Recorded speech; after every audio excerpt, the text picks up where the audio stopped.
Hi, in this tutorial I'm going to talk about a couple of common gotchas that people run into when they're programming with Kodu.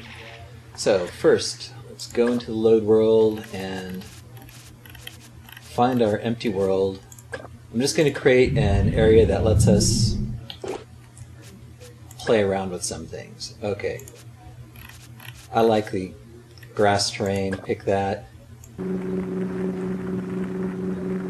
There. Now I have a nice little world to play around in. What I want to work on today is just show you very simply how to program a character to move towards an apple, in this case. And the reason that can be a gotcha is that there are just some certain cases where things don't work as you expect them to. And I want to show you those and explain to you why they're happening that way and what you can do to work around them. So first, let me add my character. I'm going to add the cycle since I like the cycle. And I'm going to add a couple of apples in the world. Now, right-clicking on the cycle to go into programming, I'm going to say when he sees an apple, I want him to move toward it. So move and toward. And then when he gets to the apple, he's going to bump into it. So when that happens, I'll have him eat it. So, and eat. So he sees the apple, he's going to move toward it. When he bumps into the apple, he's going to eat it, so it'll go away. Exit back out of that and run this. And you see, he sees the apple, he goes running after it. He runs into it, eats it, and he just stops, completely ignoring this other apple. Well, if you think about it for a moment, it's kind of obvious what's going on here, is that he can only see in front of him. He doesn't have eyes in the back of his head, so he doesn't see this other apple.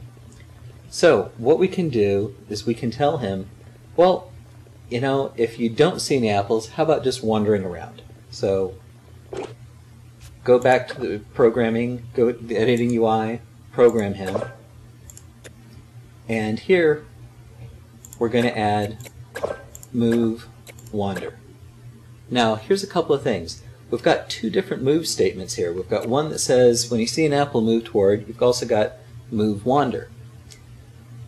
Now these in some ways conflict, but what will happen is that this one will take priority since it's higher in the list than this one, but it will only take priority when he actually sees the apple. So let's go ahead and run this. I'll show you what I mean. He runs up to the apple he sees, he gets it, and he starts just wandering around.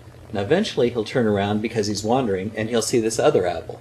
So he'll come flying down, eat it, and then because he doesn't see any apples at all, he just continues to wander around. Now if we go back into the editor, program, and if we take this and move it up above, now when we try to run,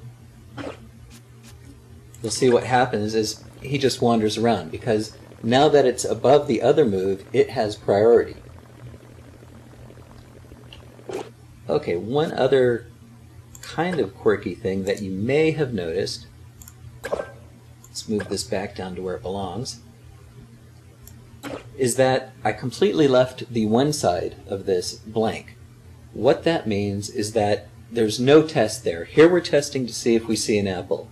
Here we're testing to see if we bump an apple. Here we don't test at all. We just want that always to happen. So leaving it blank is kind of a shortcut. But what you can do is up here there's the always tile. And if you put that there, that's exactly the same as leaving it blank. So if you see that in somebody else's coding and you're not used to using it, don't worry about it. It's the exact same thing as being blank. It just means I want this always to happen. So there you are, a couple of gotchas to keep in mind.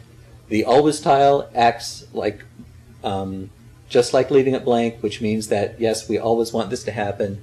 And when you have multiple moves, the one that's highest has priority. Now this applies to other things too. So if you have two lines that shoot at different targets, if they're trying to shoot at the same time, the one that's higher will take priority and you'll shoot at that target.